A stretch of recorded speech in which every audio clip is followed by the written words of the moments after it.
So first track on the almighty Pegasus album is You Wish. Now, You Wish is the first song I believe I sent to you, right, Joey?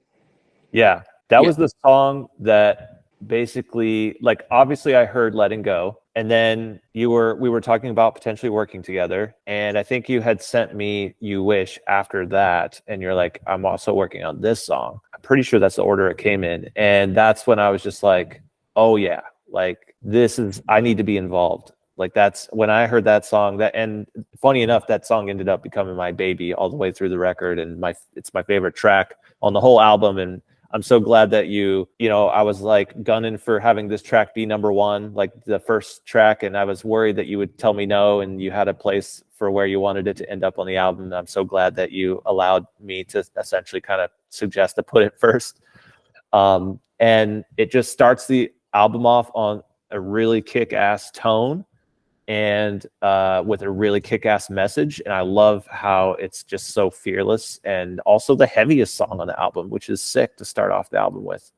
Agreed. Yeah, I knew it. I had a feeling when I sent you that track, like, Joey's gonna like this one. I mean, this is in your ballpark. This is your pocket, so to speak, in what you were like, where you came from, the metalcore scene. It's kind of like a nod at my metalcore roots. And yeah, it is. It's a very honest song, a very present song lyrically, because a lot of times when I write my lyrics to my songs, well, for one, till like the end of me writing the lyrics, I don't know what the hell I'm singing about half the time. But this one in general, I think it was halfway through I started to realize what I wanted to sing about. And it was more of a present emotion of what I was going through, and probably one of the most honest. Not that any of my music is dishonest, but one of the most honest and real songs, that I can hide behind and not have to, tell the whole world what I mean. And if you really know me and you know what I've been through, then you would understand what that song means, But it's heavy, putting it as the first track on the album was, to me, a little weird, but I didn't care because obviously I respect you, and I'll take your word for it. And I think that it was a great first release to really get people, excited. Plus the amount of work that you put into this song opposed to the others. Not that you didn't put work into the others, but this one, like you said, it was your baby. And you went, like I said, when I was all sick and I walked upstairs, you were up there for like an hour, or you were down there in the studio for an hour. And then I came down, and took you like an hour to create this effect going into the last chorus, but it meant so much to you to create that tension and release. And to me, I can't picture the song without it, what was it? It was like violins that you like, whatever it was. Yeah. Those sounds you hear often in horror movies, but with a purpose, right? Because it's like, leading up to that final moment in the song, it's such a glorious release, and there's such a huge chord and a huge harmony happening there with all of the instruments and the synths and the guitars and your vocals and your harmonies and the backing vocals and the whole thing, and the orchestra too. It's like one of the biggest moments on the record, and it happens in the first 3 minutes. It's so cool. Yeah. One thing that was really cool when I was with Nick and we were, doing revisions and stuff, one of your revisions was very unique and awesome. He was like, you asked us at the last chorus, you want us to fluctuate, and automate the volumes in between everything and kind of make it feel like it's like breathing in a way. And at first I was like, how are we supposed to do that? But, when you're working with Nick, which is insane, and you're you, and you guys know how each other work, I saw him, watched him do it, and it was like so insane, and how much more you felt that last chorus. It wasn't just adding layers to make it bigger. It was fluctuating these layers to make you feel more, and I thought that was one of the coolest, most genius things. And every time I hear that last chorus, it's just, even thinking about it, I got goosies, I do. I got goosebumps as well, because the guitar comes in and does its little thing, and then it gets tucked back, and then you hear the synth pop through, and then you hear that harmony come in, and then you hear like the guitar riff play that top string thing you're doing, and it's just like all these different little things jumping in and then jumping back, and giving all the spotlight to all the different elements, which made that song so special to me, and hopefully so special to everybody that gets to hear it.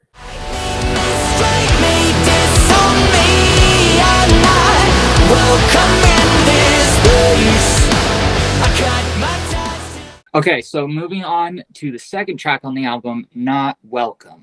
Now, for me, Not Welcome was a riff that I was writing, a couple years ago, and it just sat in my, you know, back pocket. And when I started writing it, it really made me feel, or made me give me a similar feeling to the track, one of the tracks on my first album called Not Coming In. It, Not Welcome, Not Coming In, but it's in the same tuning. It roughly revolves around the same chords and riffage, and it just kind of gives you a nod to previous Day Shell, but with a more polished, modern feel. I like the little scat verses, you know, the Yes. like it's such a off the wall thing, for at least for me, like to have such a eclectic vocalist in a sense, where you have all these different little specialized things that you're doing throughout the album. And I had a lot of fun like helping put that together and making a lot of that stuff actually shine. You know, a lot of times with like metal records or metalcore records or rock records, whatever you want to call them, sometimes the vocalist is limited in what they can do. They've kind of got 2 or 3 little styles that they can kind of rotate within the songs. So they get pushed back sometimes, you know, and I like to work with you because the vocals can really like be pushed really, really far up front and still not take away from anything else. And it also doesn't sound like you've separated like the vocalist from the band. And I don't Mm-hmm. know why that is, but it's such a perfectly like glued thing with your music.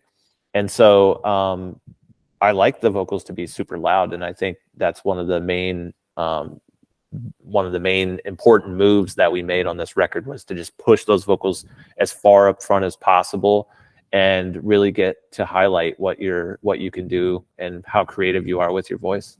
I think that's what you're trying to say, like with my voice that's different in my attention to melody and rhythm, is because when I write my melodies, if you really think about it, I'm writing drums with my rhythms. I'm in a cadence of what I believe the triplet is with the drums, and I can play with that because a lot of people don't know, like my very first instrument was the drums. I quickly moved to guitar because I fell in love with that because my buddy was better at drums at the time when we were little babies. But I love the drums so much, and they're a huge focus. Like like maybe when I sent you the demos, my drums weren't fully fleshed out, but my drum beats are a little unique to what usually happens in metal. I'm always on that forward or back beat and creating like momentum in a slower tempo with the kick patterns and ghost notes and stuff, whatever.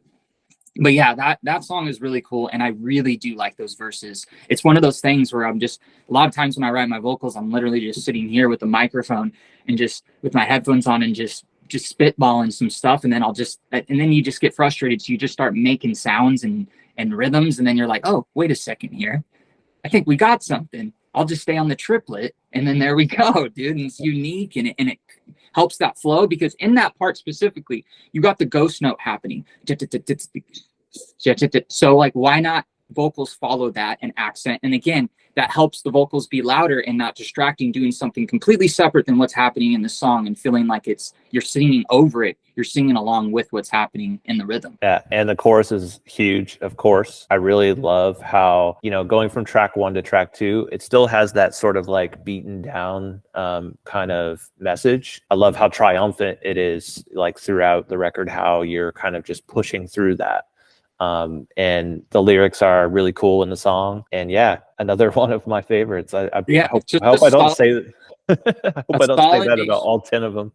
Yeah, a solid Day Shell rock song. That's kind of like the definition of what Day Shell is in that song, in my opinion. It kind of sums up all of what Day Shell is. But I say that about every song, so it's lost its impact.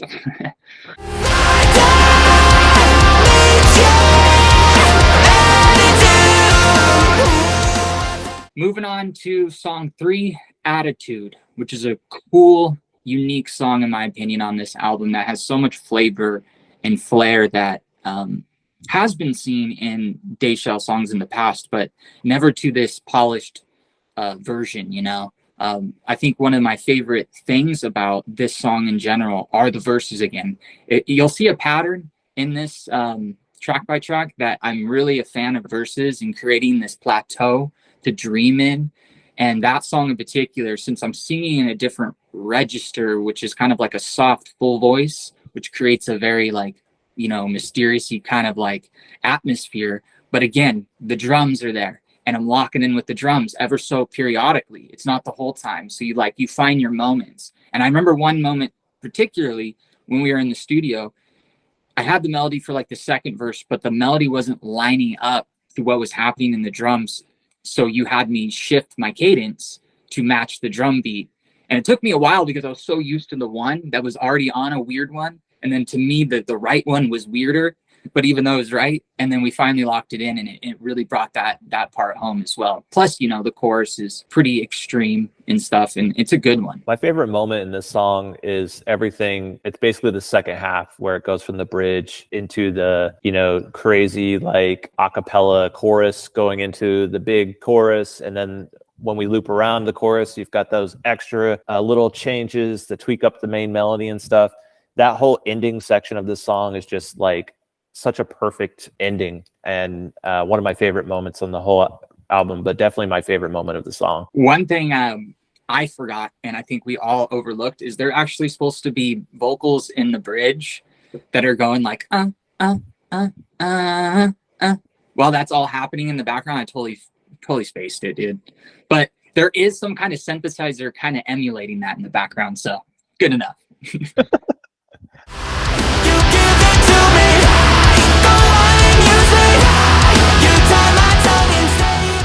All right, moving on to Give Me. Give Me is one of my favorites because, again, the verses have a cadence that's never existed before that I've ever done. My favorite part about the song, I think, is that awesome lead in the bridge where I just fly over that neck. I remember writing it. It may not be the most technical lead in the world, but I swear in my mind, it fits so perfectly for that song. And it encompasses all my influences from Rush and all that. And I don't know. It is one of my favorite. And that chorus is so catchy. It may get a little too repetitive for some, but that's what music is anyways, right? I love how when you play these guitar leads that are in a few of the songs, they really are you.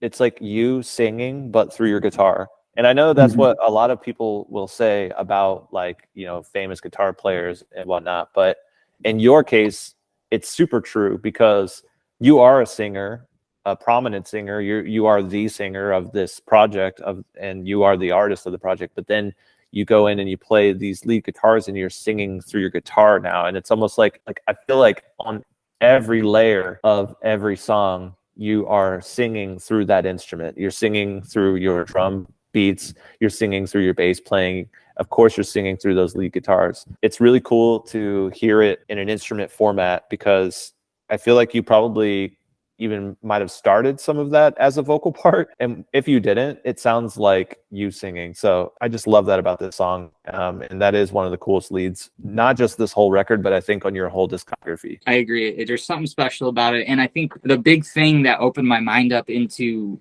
like leads is when I finally discovered the whammy bar and understood how to like take my time to set that up and know my guitar and shred on that. Because, with a whammy bar, you can emulate vibrato like a vocalist. So now I have more dynamic range in my style. Yeah, you can do that with your finger, but I can't go lower. I can only bend up.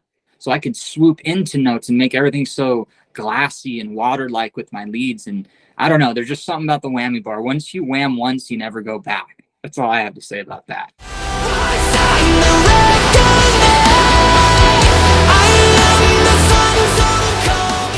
All right, moving on to The Reckoning, which is, I think this may be one of Joey's favorite choruses on the album. I know to me, it's one of my favorite choruses, and this one is a cool one. This one kind of like is another typical formula of a Deschelles song as far as like the beat goes and stuff and the droney verses, but it has this, in my opinion, this really dark cadence to it, but also this feeling of just, I don't know, it's hard to say what feeling this song gives me, but it's definitely something like a realization of something, like where you finally put the pieces together and you know what to do, standout moment for me is obviously, that chorus. That chorus is just explosive, and And it kind of comes out of nowhere because the formula of this song isn't your typical ABC song. It's actually A, B, A, B, C, D, C, whatever. That's the structure, if you want to call it. So the chorus doesn't come in till quite late and only plays twice. And it is, in theory, you're like, well, it's a really good chorus. Why wouldn't you want to do it 3 times? But at the same time, having that tension and that build up to that chorus, it just, to me, it just makes that chorus a little bit more worth it. Plus, like every other song has the chorus happening 3 times. So we got to do something different, right? Yeah, to me, this song is really kind of where you start to settle into the record, and this song takes you on an adventure. It goes through so many different like moods and goes in these different directions. Like you said, the arrangement's a little abnormal. Some of the instrument choices are a little strange, not in a bad way, but just like part of the creativity of what the song is. And I think it's a really good like mid section of the album where you get to see like all the different, more experimental and more adventurous style of the production that we put together. Again, it wouldn't be a Dayshell album if it didn't have like monster choruses. So that's going to be the theme of across almost every song, of course. But this one definitely has one that will hit you in the back of the neck pretty strong. I think it also is really interesting to end the song like it does and only have the 2 choruses. It just feels right. And I'm glad that in our scenario with this record, we were funded by the fans. That allowed us to do exactly how we wanted to do. We don't have a radio guy saying, cut this thing in half or take this 30-second section out. We just get to do it how we want to do it. And so, yeah, I think the record reflects that, and it makes it sound awesome.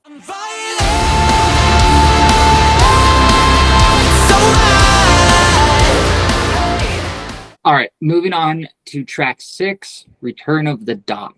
Now, Return of the Doc is definitely just a thing I've been thinking about for 4 years or something. And it's just a story I've built in my head around one of my favorite video game streamers, Dr. Disrespect, which has pretty much been the backdrop to my daily life working in the studio. He goes live every day for hours on end on YouTube, streaming and talking shit, dressed up as a goon, just making my day and making me laugh when I need it, and he means a lot to me. I don't know him personally, but him being in the background and keeping my spirits up meant a lot to me. And just the lore that he's created around his brand and product is very captivating. So, when I started writing this song, I was like, I got to write a song for Doc, and maybe he'll see it, maybe he'll hear it, maybe he'll like it, maybe he'll want to use it, maybe he'll repost it, maybe he'll just like it with a heart. I don't care.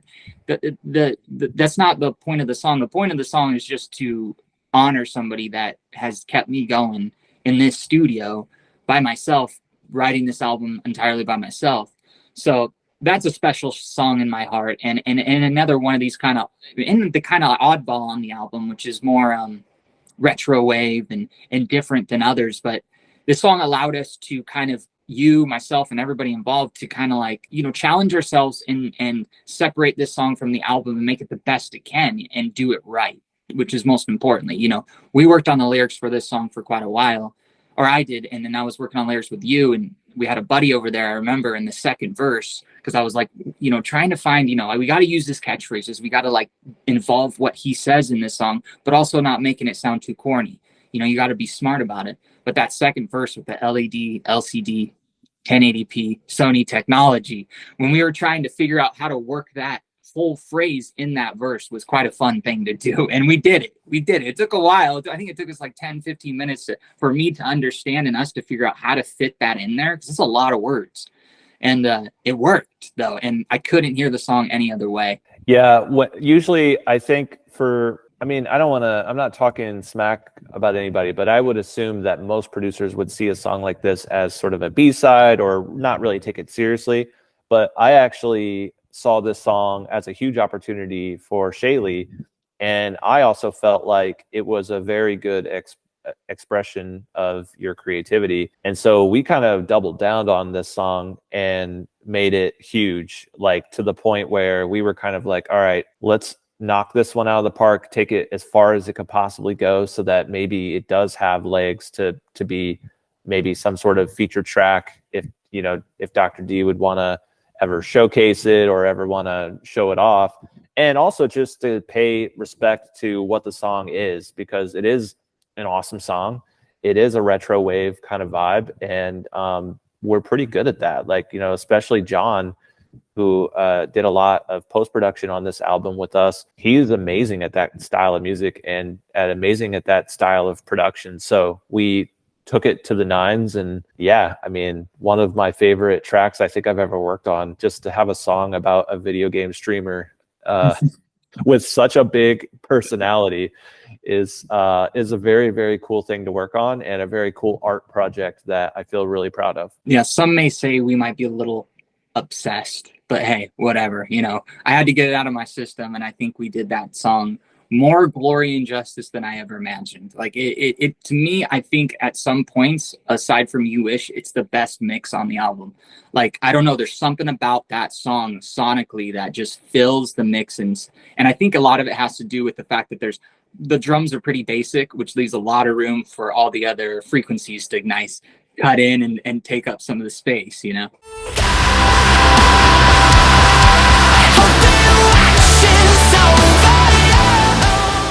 Moving on to Letting Go, track 7. So Letting Go was the song that I used to launch the whole campaign GoFundMe to fund this whole project, which I did by myself at the time and had Cameron Mizell mix. And I really liked that song. I knew it needed to be on this album because it was just a part of the launching this journey. But I also knew that we can't just throw on, a mix from somebody else using completely different plugins and processors and whatnot, and just throw that on the album. So we had to give it a facelift to fit the feel and vibe of this album. And I think we did a great justice to it. I don't want to say who's better or not, but all I can say is that it did need to be mixed like the other songs for it to feel in sequence with everything that was going on.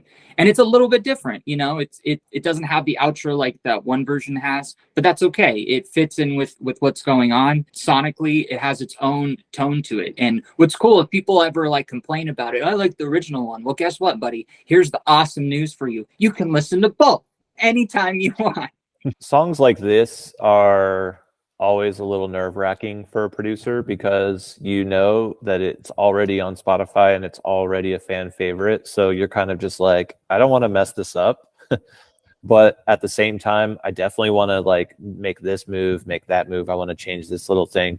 So you got to approach those situations with respect. And I think we did a pretty good job of improving the song without removing any of the soul or changing too much to where fans would feel weird about it. And one of the fun facts about that song is we did not redo any of the vocals, but we had to make the vocals sound similar to the rest of the vocals on the album. So we did some really crazy processing where we were able to take, because it was recorded on a completely different mic in a completely different place with different gear and all that.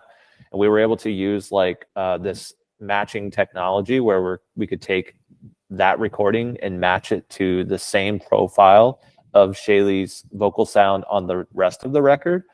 And it actually worked so well that it kind of blew my mind. And so I think we're just really fortunate that we were able to make that work and not have to re-record the whole song. Because that definitely would have challenged the fans a little bit, I think. I'm just thankful we were able to pull it off the way we did. I think it turned out great. I agree. Yeah, it would have been challenging because, once you sing it completely differently, I'm not going to sound the same. Plus, I was sicky poo-poo in the studio, and I could have used. It was nice to be like, I don't got to retract that thing, because that chorus, I think we did add a layer just to have it to be safe, but that chorus alone is everything that Shako has, okay? Screaming that, leave all that it go. That is just everything I have. You can feel it, you can hear it, you can see it if you're in the room,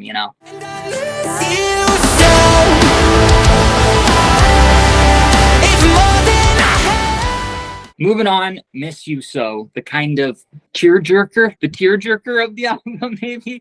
I don't know. This one was kind of a hard song for me to finish. And this was actually picked by the fans. Earlier on, writing the album after the campaign was going on, there was like two songs that I felt were kind of like given a similar vibe and feeling, or that pocket of kind of like girls would accept this song more because it's more lullaby-like. And the fans picked Miss You So. But, you know, for me, it was hard for me to finish this chorus because I had like a whole different chorus written for this. And it took me a while to even find the actual like chord progressions and music for the chorus, because for the longest time, it was just that intro. That was it. And I was in love with it, but I'm like, where do I go from here? And after the fans picked that song, I put my mind together and figured out a chord progression and a chorus that fit it. Because the chorus I had before I felt was a little too many words, too much to comprehend, and not enough of a catchy flow. So I decided to break it down and make it more soaring and less words and drive my point home. And I think I nailed it for what it is.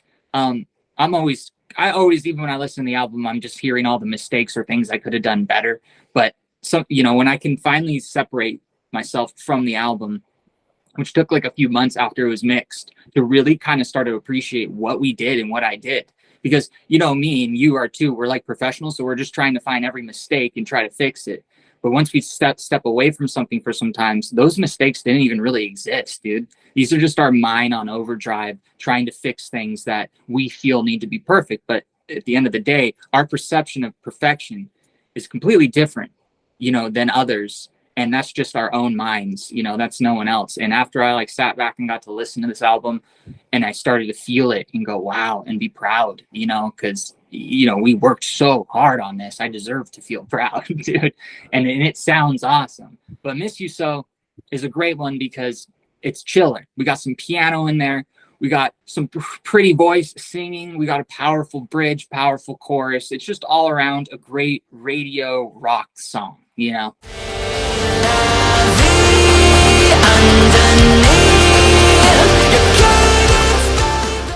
All right, track 9, C'est la vie. Now, I got a lot to say about this one, but I'll try to keep it short. But C'est la vie is very special to me. I think it's one of the most me songs. If you could read between the lines of my lyrics that are sometimes poorly written and not easy to understand, it's really a song about me and the way that I feel. And, you know, there's a line that happens in the second verse, hold me closely, Sorai Uzi, watch me dine in your liberty.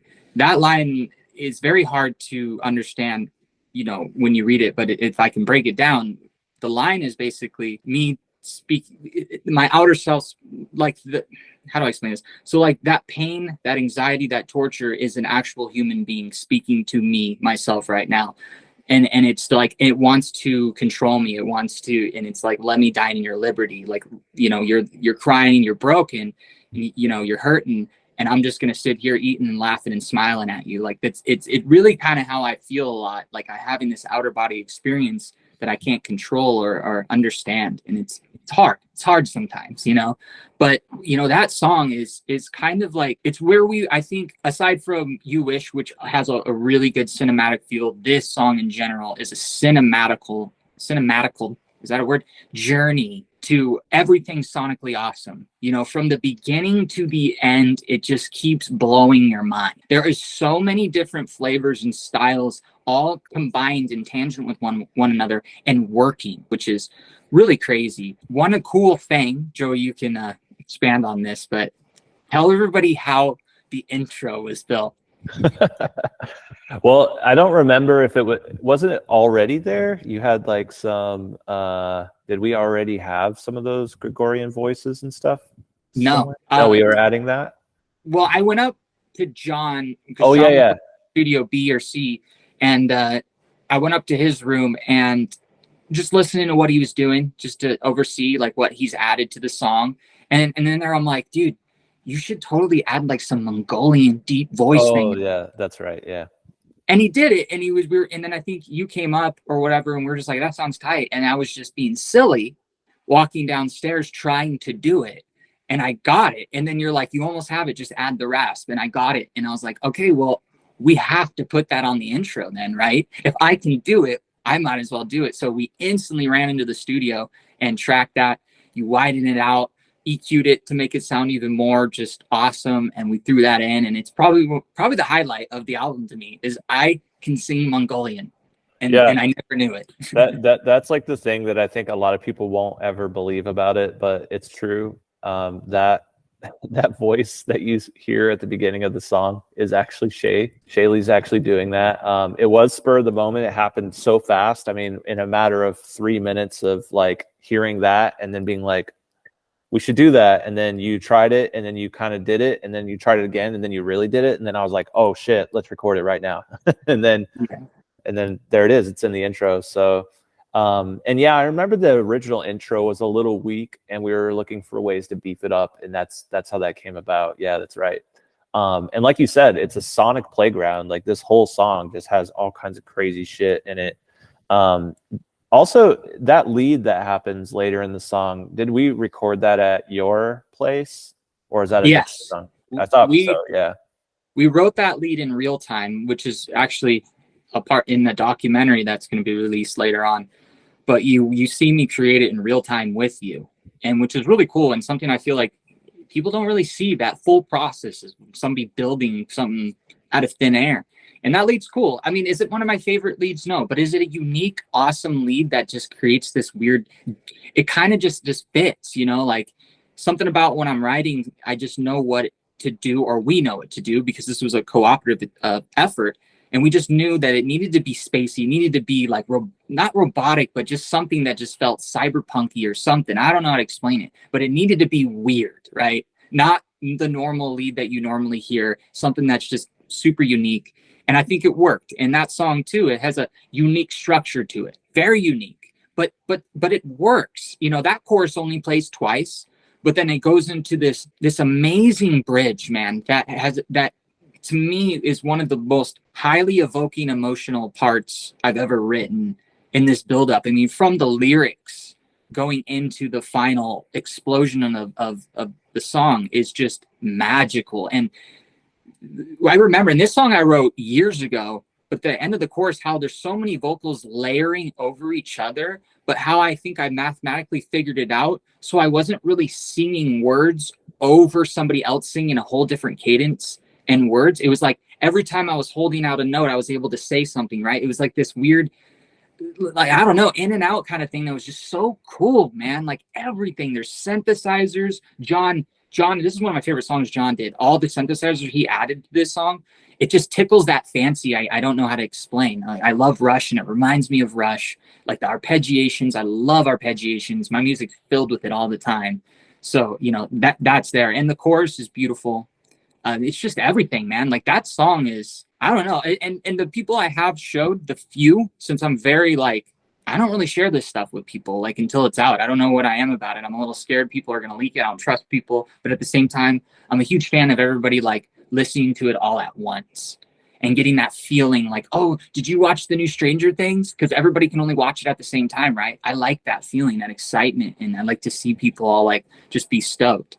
But yeah, C'est La Vie goes down in history as one of my favorite creative songs I've written to date. And 100%, that song would never have turned out as immaculate as it did if it wasn't for the team we had, yourself, John and Nick and me, like just going ham on it, you know? For me, this is probably one of the best endings on the album. Certainly one of the most unique endings. And it did take a lot of like very careful planning to get it to work because you have so many different elements going on at the same time. And, you know, we were able to feature some really awesome like string players and piano players and stuff on this track. And all that stuff was recorded for real, by the way, in a concert hall here in Michigan. And I love tracks where you get to incorporate classical music and more natural sounding instruments that aren't just electric. So, you know, there's a really cool, it's a really cool moment.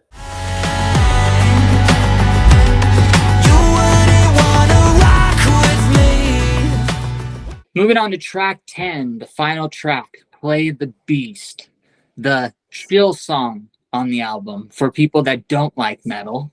I gave them a little treat at the end in case, they needed it.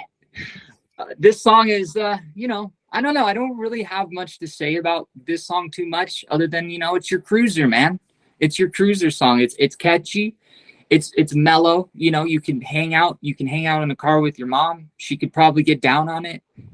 She probably won't get down on You Wish, but you play play the beast and she'll probably dig it.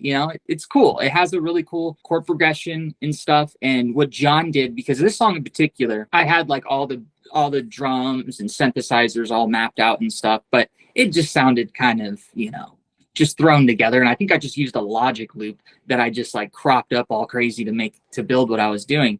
But thankfully John came in to save the day and help us out and kind of like really bring this song a little bit more home and feel like it's professional, well-written, like softer, I don't know, what would you call it? Like a pop song, acoustic-y pop song?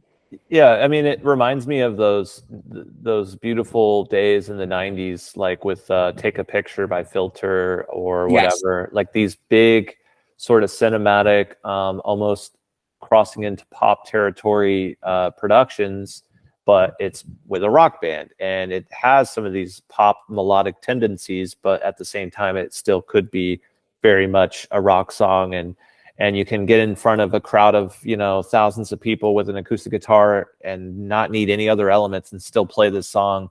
And everybody sings at the top of their lungs. And so it's really a campfire sing-along / love letter to yourself and your situations that you've dealt with your relationships. And I do remember having that tricky, like, I don't want to call it a problem, but that tricky thing that we had to do to get the verses to make sense, because what you had written was still in its like art form, but it didn't actually like create a point. And I do remember spending like almost half a day with you going through the meaning of the song and the lyrics and trying to nail those juxtapositions that we came up with. And now I love the meaning of the song. I love how the lyrics came together in the end, and it actually does make a really good point. It's a cool way to end the album. And, I think your fans know you for this side of you creatively. You've done stuff like this at the end of Mice and Men Records and whatnot. And of course, Dayshell Records. So it's only fitting to have one of these type of, let's call it a ballad. It kind of is, right? It's nice to have a really upbeat ballad on one of your records and have it sound so crisp and sonically powerful. I think it's a good closer. We start with the hardest and we end with the softest, just do like that. Cause most of the time I'd probably put that, like, You Wish would probably be way later in the album, like what I would normally do, because I don't want to go too heavy too soon. But this album in general, it needed to be first. It needed to wake you up, from your delusions of whatever you're listening to, in your car, and be like, whoa, dude, this is insane. And then you go down the rabbit hole, and then you end on a cruiser and go like, well, I can choose to go to sleep now or go all the way through again. For me, I'm going all the way through again. But yeah, that wraps it up. 10 songs, 10 bangers, Dayshell Pegasus, 4th album, man. Fan funded, $50,000+ raised. Joey Sturgis produced it. And to me, it's an album to remember, and could very well be, like I've said before, the pinnacle of what Dayshell has been trying to do, this whole time, and it's finally here in 10 song format, And I thank you, I thank John, I thank Nick, I thank everybody involved for making this possible and how hard we worked on it, and I especially thank everybody for the respect we had for one another and trust. That I've said this before, I've had problems with people respecting me or trusting me enough to listen to what I have to say. A lot of people will shrug off, their clients' advice on things and not really hear it out because they're not really well-rounded with this kind of stuff and technicalities of recording and stuff. But this whole time leading up to this album, I've been trying to become what you are, right? So I know this knowledge now. So you guys allowing me to be as hands-on and the respect with one another really, really shows on this album. Like, there was no ego. Like, think about it. There was not one moment where anybody said, nah, that's stupid, or we got into like a little debacle where we're frustrated and like, I want this, no, I want, never once, dude. Like if you said like, I don't know, dude, it's just kind of be like, oh, okay, anyways, next thing. It doesn't bother me because I trust you, I respect you, and it's reciprocated, you know. Yeah, I think it would be interesting for people to know one of the hardest parts of this whole process was the fact that I'm a huge Dayshell fan. I actually really, really enjoy your music. I listen to it casually, like it's in my car, it's on my playlists. The hard part about that is I didn't want to ruin the magic for myself selfishly. And also as a fan approaching your album for work is to be like, oh shit, like now I'm in charge of things. I hope I don't mess this up. So that was tough for me to get through, like emotionally and psychologically. But then once it started to actually happen and everything was real, I realized that I was actually the caretaker for not just myself as a fan and your fans, but also for what you deserve as an artist. And I was able to give you the album I felt like you always deserved to create and to do it in the way that I felt you deserved to do it. And that was a very special thing for me. And I think it's reflected in the quality of the album. And I think you can hear that. I think as an end listener, you can actually hear that it's a group of people making art together the way that they want to do it. They're having fun and they're doing it on their own terms in their own way. And I think that's what makes it super, super special. And that's probably the thing that's kind of hard to see, but it's felt. I'm fortunate to still be a fan even after working with you professionally. And now it's one of my favorite Dayshell records, and I think it holds up against the rest of your discography, if not trump some of it. Not that that was the goal, but I Yes, sir. definitely I definitely have to try and make it sonically more competitive, like competing with what's out there, right? So I think we did it.